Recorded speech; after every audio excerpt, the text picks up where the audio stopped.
Hey everybody, I want to welcome you all to our second episode of Good Talks with Healthline.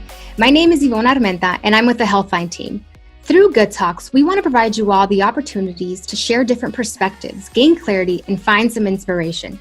Today, we focus on healthy relationships. We've brought together 5 incredible guest experts to talk about the different role relationships play in our lives and how to maintain a healthy relationship with yourself, your child, your friends, and business partners. So get ready to join the conversation. Jump in the comment section right now and throughout. Let us know where you're watching from and share any thoughts or questions you may have.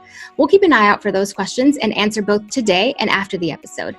And of course, keep a lookout for what we like to call good tips. If you'd like more information on the Good Talk series and our guests, you can visit our event page at healthline.com, posted in the comments section below. All right, team, let's go ahead and get started. We'll be starting our conversation with touching on body positivity, self-love, and dating. To do that, our first guest today is Nicole Byer. Nicole Byer is an actress, comedian, writer, author, and podcaster. She's the host of Netflix's hit series, Nailed It, and host of popular podcasts including Why Won't You Date Me? In her new book, Very Fat, Very Brave, The Fat Girl's Guide to Being Brave, and Not a Dejected, Melancholy, Down in the Dumps Weeping Fat Girl in a Bikini, she shares tips on learning how to embrace your body and her overall journey to becoming a hashtag brave badass. Let's give a warm welcome to Nicole. Nicole, thank you so much for being here with us today. Thank you for having me. I appreciate it. Yeah, I can't tell you how many people are excited to on the Healthline team and here watching today to have you on the show. And we can't have an episode of Good Talks on relationships without talking about self-love. Self-love is a journey that may be a lifetime journey for many. And you're such a strong advocate for being your own biggest fan. Can you talk us through the journey to getting there? Yeah, I mean, I'm a pretty vain person in general. So I think I'm funny. I think I'm beautiful. And I always thought these things, and then you go out into the world and then the world goes, no, you're not worthy of things. You're fat. You're too dark. You're a woman. There's only one woman allowed on a comedy show or whatever. So it's just kind of like the world tells you things, but then I don't know. I refuse to believe that I'm not worthy of things, that I'm not funny. Also, if you don't think you're funny, like, how could you possibly do comedy? Like, you have to think the things you do are funny. It would bum me out if I looked in the mirror every day and I was like, oh, I'm not pretty. Like, that's crazy. That's too exhausting. My mother used to say, it takes more energy to frown than it does to smile. So I kind of take that with me and I'll put on clothes that make me smile and make me happy. So yeah, I mean, it wasn't a battle to love myself. It's a battle to justify why I love myself all the time. Yeah. And thank you so much for saying that. It's interesting to know and understand that we don't start not loving ourselves or may not start not loving ourselves, that it's maybe the world around us that tells us not to. And to our viewers in the comments, let us know in the comments how you practice self-love. How do you make sure that you are consistently practicing that in your day-to-day? And Nicole, another important factor of this relationship that we have with ourselves is body positivity. Can you share your favorite body positivity tip from your book, Very Fat, Very Brave? Sure. I don't think I'm body positive. I think I just choose not to hate the body I'm in. I hate that there's a phrasing for not hating your body. I think it's insane. Yeah. But one thing I say in the book is to look at yourself naked and to like jiggle your fat and say, like, whisper you love these little parts of your body. Because I think positive affirmations and also like The Secret's a thing where you like say what you want and it comes to fruition. So I think you kind of have to fake it till you make it. Like, now I don't have to jiggle my fat and be like, I love it. Like, I genuinely love it. Mm-hmm. So yeah, that's like one tip that I think is very important. Yeah, that's awesome.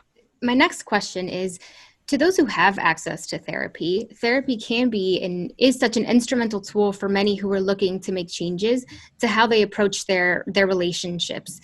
How has your therapist, Mary, helped you approach to dating, especially right now? My therapist is very much like, right now during quarantine, during the corona pandemic, she's very much like, do what you feel is good. And what I feel is good is like, I'm not looking to Zoom date anybody. I don't want to Yeah.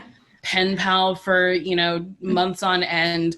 So I've just taken a little break from it because for my health, that's best for me. But, some people like Zoom dating. It kind of takes the anxiety out of meeting somebody for the first time in person. But that's just not me. So I have taken a little retirement from dating. Yeah.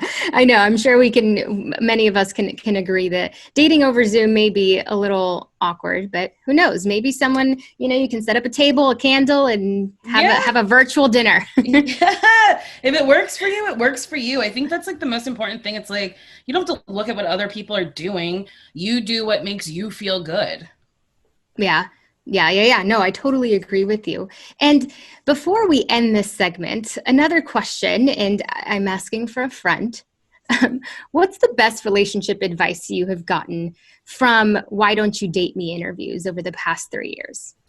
I think the best advice I've gotten from my guests on Why Won't You Date Me is to be open, to let people in, because I have like walls up. A lot of people I think aren't vulnerable, and I think the best advice was like, be yourself, be vulnerable, and let somebody in, which I haven't mastered yet. It's Dating is truly inviting someone to hurt your feelings. Or they end up, you get married and you love each other and it's beautiful for however long, but like a lot of times you're just like opening your heart for someone to hurt it. So understanding that has been, I think, helpful for me. Yeah, no, I love that. And maybe you can give our viewers a look into how you do that in your day-to-day. How do you show your self-love? And are there any examples that you can share with our viewers? I show myself love by doing things that make me happy. Pole dancing makes me happy. I'm learning how to roller skate. Yes, I'd love to like get on skates and be able to do it, but like it's harder for me. I have bad balance and stuff. So just doing things makes me happy. Watching dumb shows on television, like I love 90 Day Fiance and I have a podcast about it. Like that makes me happy. So yeah, just doing things that bring a joy or a smile to my face. Yeah, and a lot of that I can imagine is just testing and learning, figuring out what you actually like. My friend, she tried out pole dancing. I have a bunch of friends who are doing roller skating as well. And that's pole dancing, for example, is something that they wouldn't have tried before because of this taboo around it. And they love it and they're getting stronger and it's a workout for them. And they just connect with themselves in a way that they're not able to do when they're running, for example. Yeah, and it's so funny that pole has such a stigma to it because if you think about it, yeah, it originated with like sex workers and whatnot, but they're strong. Like if you go to a strip club and watch these girls or gentlemen do trick or people do pole, if you watch them do tricks, it's pretty impressive. And honestly, I don't find a problem with sex work. I think sex work is real work. But also it doesn't have to be sexual. You can make anything sexual or you can make anything not sexual. It's however you choose to view it.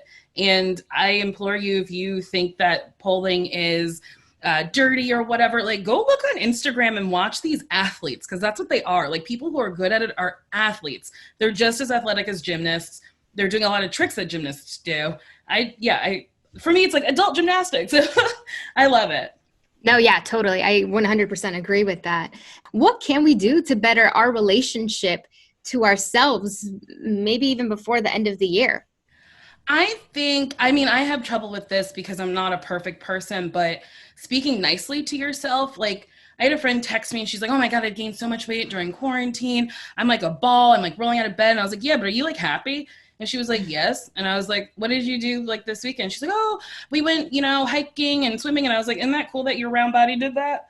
And she was like, yes. And I was like, yeah, I want you to talk nicer to yourself because I love you and you love you. So why would you be mean to this person that we all love? And she was like, oh boy, Nicole, thank you very much. I needed to hear that. And I think that's like a good way to live. It's like, don't be mean to the person that you love and multiple people love. Yeah, and I think that's so important, and something that can be very easily done is to talk to others the way, I mean, or talk to yourself the way you'd want others to talk to you, or the way you Hmm. talk to others, really. Um, Yeah.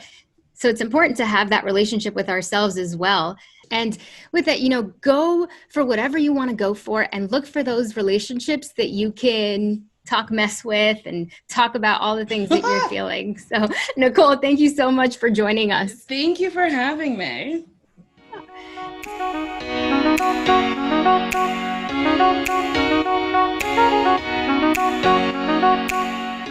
With our next guest, we'll be focusing on parenting. How does your brain change when you become a parent? How can moms and dads and all parents find a supportive community? To help answer some of those questions, our next guest is Dan Doty. Dan Doty is a transformational coach and the co-founder of Everyman. His mission is to change the paradigm of what it means to be a man around the globe by helping men slow down and get in touch with who they really are. Dan has been a guest on the Joe Rogan Experience, The Today Show, and Everyman has been featured in the New York Times, Men's Health, and GQ. Dan, how are you? I'm great. Thanks for having me today. Yeah, thank you so much for being with us. I'll just go ahead and jump right into it. Research suggests that men have a harder time making and maintaining friendships in favor of focusing on their marriages and careers. How do you and the Everyman team go about improving and changing that? Yeah, the first step is just to recognize that it's a real thing. There's so much pressure that men have. They feel pressure to perform, right? And a lot of men find their own value and even their identity in their work, in their performance, whether that's physical or a lot of times it's professional performance or financial performance.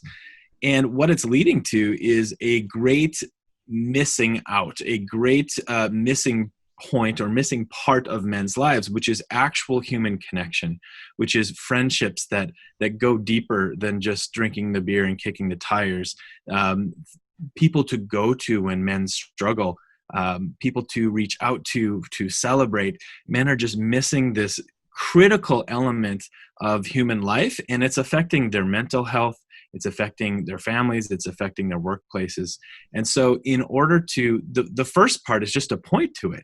The first step is just to say to men, hey, it's actually not super healthy to try to do life all on your own. It's actually not very effective to be an island out in the middle of the ocean and not have really meaningful relationships. So we have to build awareness first. And once men have some of that awareness and they're willing, it's actually pretty simple. You actually get men just to slow down and to get in touch with what they really feel and what they really want. And so when you encourage men to just be more straightforward, more honest, more right up front with other men, that friendship, that human connection that they're missing, it happens fast and it starts to make an impact really, really, really quickly. Yeah, and when that happens, it's so incredibly important to have a community. I think that's one of the most empowering things. And so when you're able to deeply connect with it, we're all that much better for it. So thank you for that. And in line with that, I was wondering if you could tell our viewers what the ROC formula is. So it's the tool, it's the method that we use to get in touch with what we feel and to learn how to express it to other people so that we can create that connection that we're looking for. So R stands for relax, and it's the first step. And what it really means is that we need to slow down. When we're going through our lives at our normal digital pace and we're on our phones, when we're at work, we're racing. And when we're going so fast, it's hard to do the next step, which is to open to our experience. So we got to slow down first. And that can even just be a couple deep breaths and say, hey, I need to chill out here for a second. Once we're slowed down, we go to the second step, which is O. And that means open to your experience. And with that, in a simple terms, that's feel what you feel. What do you notice? What's happening in your body? Are your shoulders up and all tense? Are you feeling upset? Are you sad? Are you angry?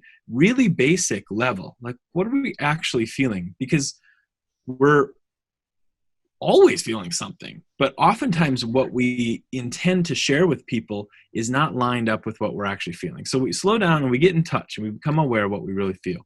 And that leads to C, the last one, which is connect. And we connect by sharing our truth with others. And what that does, it like pings on this emotional Wi-Fi, this super natural element we all have as social mammals, as human beings. When we share our truth vulnerably with other people, it automatically creates connection. So it's actually this incredibly, it's tough. It's very simple. It's not complicated, but it's hard to do. It's hard to slow down enough, feel what's going on, and simply share it to other people. And this is actually quite revolutionary for men. I mean, this applies to all humans, but for men particularly, this is not how we were raised. It's not how we were taught to be. And it begins to set a new paradigm, not only just how we interact with men, but how we interact with ourselves, our partners, our children, and all the people around us. So it's an incredibly simple and effective tool, but it's not easy. It's simple, but it takes some work. Yeah. So relax, open, connect. I love that. And it's like you said, it sounds simple, but the process of being able to do that and unlearn years of being, not connected, maybe not relaxed and not open can be very difficult, I imagine. My next question is maybe for our new parents or existing parents who, it's suggested that they find communities of fellow parents. How can we do that right now? And how can parents turn to building that community, maybe even before the arrival of their child? I'm so glad you framed the question in that way. And that last bit is, how could you begin to build community before your kids arrive? I think if you can, or, if you're looking to have children or you're about to have children, go for it now, right? I just want to speak for a second about my best friend in the world. He's a returned Special Forces military guy, and he has a kid. He has a boy about the same age as mine. The benefit that I receive from having a dear friend that's also a father is it's unmatched. It's unmatched. Like, I can go to my non-father friends and get support and make connection, but there's just something unique about the challenges and the growth that I'm going through as a human, as a dad, in addition to the practical stuff. Like, it's good to talk about diapers and sleep and all that kind of stuff. But what we don't talk about a lot is what the changes that we actually go through as adults, as humans, as we become parents. And it's massive. And change and growth happens best in a community and shoulder to shoulder with people that we love and trust. I can't imagine. I mean, fatherhood's kicking my butt. It's like, it is. Yeah. This last weekend, it's kicking my butt. And if I didn't have anyone to turn to, if I didn't have any community to get any support from, I think I'd be in trouble. Honestly, if I was like out in the middle of nowhere with no one to turn to, my wife and I, we'd be in trouble. So the best way to do it, I mean, I'll just promote our dig. So on Wednesdays, I do a fatherhood and parenting drop-in group for dads. And it is we're going to expand our programming on that, but it's becoming my favorite moment of the whole week, my favorite session of the whole week, where you get dads together and we do we use the rock formula. We do the normal everyman stuff, but we get to talk about what it actually means for us and to us to have kids. And, for those who aren't in the platform but they want to connect, like there's going to be an article coming out on Healthline this very soon about how grown men make friends. But that's the starting point. And I'll just give a quick, like right to the heart of it. You're going to have to do something a little awkward. You're going to have to reach out. You're going to have to invite someone to do something. And the more you can own, if it feels uncomfortable or awkward to take those first steps, just name it, just own it. Say, hey, this is weird and awkward, and I don't know really how to do this, but want to go get a beer? Yeah. That's simple. It could be simple. Even if it's virtually. Exactly. Yeah. And I love that you say that, being uncomfortable, because that leads to our growth and it leads to us being connected. And so I just want to thank you for having this conversation. I think that your openness and the work that you do is super inspiring, and your life's mission to really bring people together, but also go deep within themselves to be able to create healthy relationships all around them, I think is incredibly important. And so thank you so much for all that you do and for bringing your voice to Good Talks today. Thank you.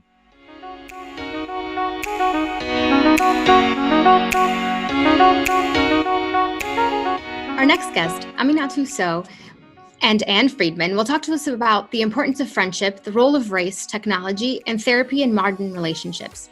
Aminatou Sow is a writer, interviewer, and cultural commentator.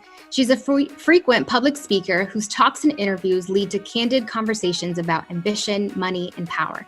Named one of Forbes 30 Under 30 in Tech, she is the co-author of Big Friendship, How We Keep Each Other Close, and co-host of the podcast Call Your Girlfriend.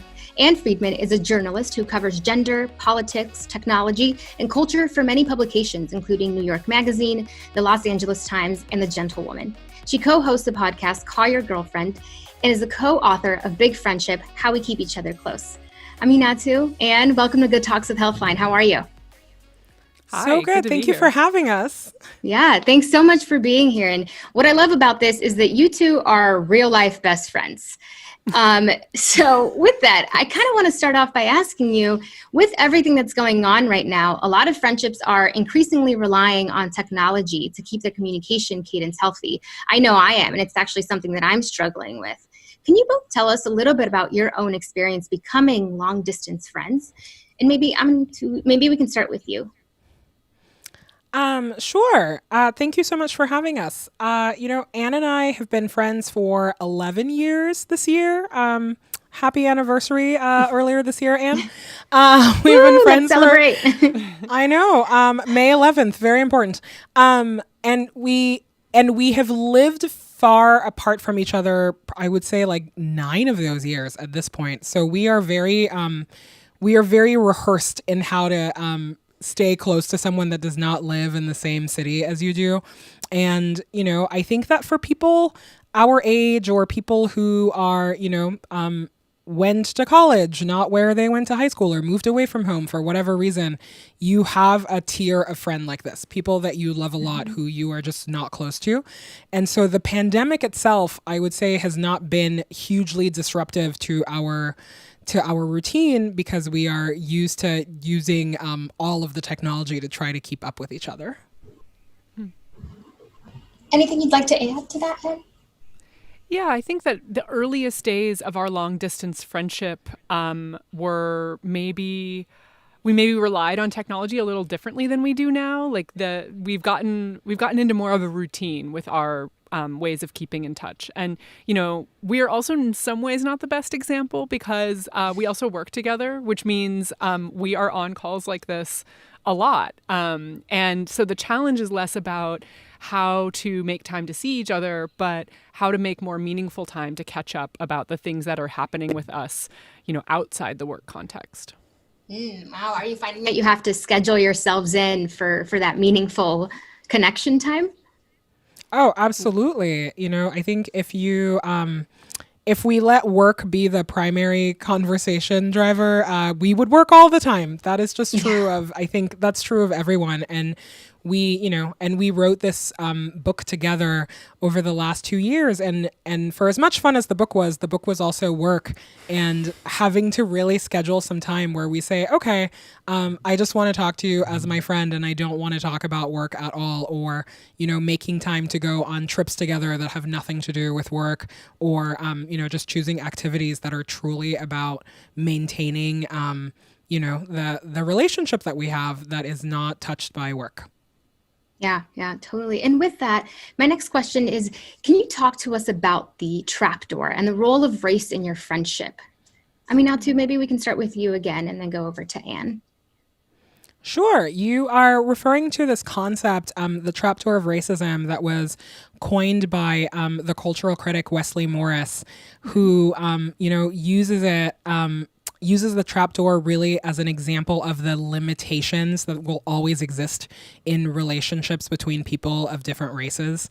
And so the example really it's quite visual. It is that if you are a not white person who is friends with white people, there is always a moment that you are afraid that you will fall through this trapdoor, the trapdoor itself being a racist incident. And, and Wesley Morris is very descriptive about this, in that he says that it does not have to be some very big dramatic moment. In our book, when we talk to him, he actually likens it to a drop of mustard falling on your white pants, and then you have to decide whether it's like, oh, that was weird. Do I want to talk about it, or am I just going to wipe it away and move on? And and we think that it is a shorthand and an example that is that a lot of people can understand. And for us, we have really come to realize that race is something that is bigger than our friendship. And racism, and particularly anti-Black racism, are things that are bigger than our friendship. And so our relationship will always be affected by those bigger forces. So the question is not, how do we have a friendship that is somehow sealed off from this bigger phenomenon in our society that we are simultaneously working to change? The question is, how do we address it in our friendship as it comes up? And how do we create more dialogue? How do I, as a white friend in our interracial friendship, try to be attuned to what kind of incident might make Aminatou feel like she is falling through a trapdoor, and be the one to say something about it first, so that the onus is not always on her to say, hey, there's mustard on your pants. Yeah. And this may just be a me thing, but I always find it harder to have conversations with the people that you're closest to. So I love that you all, as friends, have created a space for you both to feel really comfortable to have these conversations, because like you said, it's not just about your friendship. It's kind of what we see in the world in general. So thank you for that. My next question has to do with, there are many examples of wonderful female friendships in the media, and just as many that show jealous and competitive behavior. Can you talk to us and tell us a little bit more about the shine theory? Shine theory is... Nope, go ahead, sorry. Go right. Shine theory is the operating agreement in my relationship with Anne. Very early on, when we became friends, we would tell each other, I don't shine if you don't shine. Usually, it was if something really good had happened at work and you were proud of, like we were proud of each other, or sometimes something not as great had happened at work and one of us was feeling really disappointed about, the outcome of a meeting or a project or whatever happens at work. And we kept reinforcing this for each other. And it was really a reassurance to each other that we were invested in each other's successes, and we were really invested in each other's career arc over the long term. And, and we have been really, really heartened that shine theory is a message that has really taken root, and we think that it is precisely because it actually challenges this notion that, when women or people from marginalized communities get together in a professional context, that it's all, it's all competition and infighting. And we just found that in our lives that was not true, that people actually were very generous and would pool their resources. And that also, if you modeled for the people at work that you were willing to put yourself out there and share and really, have a conversation about how you could go further together, that people were generally very responsive to that. I love that. Thank you. Anne, do you have anything to add? I think that is a perfect summary of what shine theory is and why it has resonated. Yeah, I don't shine if you don't shine. And I love that. And I think that's the perfect way to end our segment today, is how incredibly important healthy relationships with your friends are in creating safe spaces for yourselves and for everyone around you. So Aminatou and Anne, thank you so much for joining us at Good Talks with Healthline today. Thank you so much for having us. Have a wonderful rest of your day. Thank you.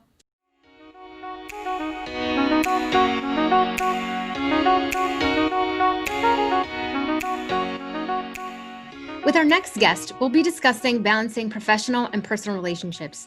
Tariana Tank Ball is our next guest. She is cool. She's the person you dream of having as a friend. And aside from being the front woman for the 2020 Best New Artist Grammy-nominated group Tank and the Bangas, a national award-winning poet, and a once or twice theater performer, she's pretty much just a normal girl. Tank, welcome to Good Talks with Healthline. How are you? Hey, thank you for having me. I'm great. We're going to go ahead and get started and talk on this personal and professional and balancing those relationships. Part of that is vulnerability. It is a key element of success in relationships. So what role do you think vulnerability plays within the recording process for the band? Oh, it's a huge part, because in that recording booth, it's all type of sensitivities going on. You know, like you're listening to yourself truly back and forth. The musicians are listening to themselves, and you can feel so much awkwardness and empowerment all at the same time, because it's not a show that's just quickly going by, it's a recording. So everybody has to trust each other, be sensitive and patient, and honestly very encouraging, so that you can feel safe enough to be vulnerable, because it could be a beautiful experience, and it also can be a very scary one. It has been both of those things for me. So vulnerability is pretty important and empowering. Thank you for that. And in line with that, I kind of want to ask, how do you all bring your individual personalities and creative inspirations to create space for everyone on the band to truly express themselves? Well, I deal with some weirdos, like, from different parts of life, and everybody's idea is not even always, celebrated. Somebody, wow, that's crazy. But for the most part, we really try to almost a lot of things can go, especially when you're having fun in certain spaces. If anybody is stopping that, the fun police is on the way, but these personalities are fun to create with, because everybody is from someplace different, had different upbringings, different inspirations and contributions to their unique playing ability. So it's respected, and it's pretty cool. It's a space for that. Yeah, and I can't imagine those differences really bringing amazing parts of every single one of you individually out. So that's incredible to think about, and we all get to enjoy the music that comes from it. So, thank you. And my next question has to do with maintaining both a healthy business and personal relationship. How do y'all do that, especially during this time? Yeah, how do you do that? I mean, I don't know. I was hoping you could tell us. Oh my God. I'm figuring it out, like, for real. Because these are my friends as well. It's my buddies, It's so hard to get on your buddy when your buddy's late for rehearsal. You know what I'm saying? Like, it can be so hard. I was literally washing dishes earlier, talking to myself about how I'm going to handle future things. Like, and some people will say, they talk to themselves, that was crazy.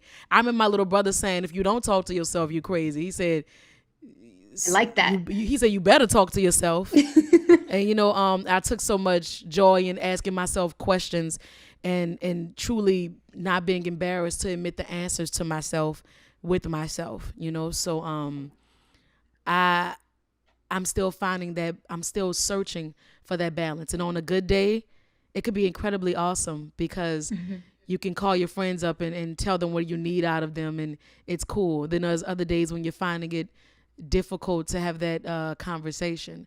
But I am open to it, and always open to finding new ways where I can truly keep that balance going on, because it is truly a pleasure to work with your friends. Yeah, I can imagine it being. And you're right. It is an ongoing journey that we all kind of have to just embark on and take it maybe day by day. Oh, yeah. Day by day. Wow. What great insights from Tank. We're so happy to have the chance to sit down and talk about creative relationships and how we balance them with an incredible artist. For those of you who are at home, you're in for a surprise. Sit tight for a very special performance from Tank coming up in just a moment. Life becomes more meaningful through relationships. I hope our conversations today have shown you how relationships can help you lead a healthier and stronger life. A huge thank you to our guests, and of course to all of you, our viewers, for joining us on today's episode, Exploring Healthy Relationships. If you haven't already, make sure to follow us on Facebook to keep up with upcoming events. And we love feedback. If you're able to, please let us know how you enjoyed this episode of Good Talks via the link posted in the comment section now. Again, I'm Ivonne Armenta with Healthline. Thank you all for watching. Before we close this episode, let's jump back to Tank for a very special performance, recorded to share with our Good Talks viewers. Yeah, yeah. Oh, oh, oh, oh.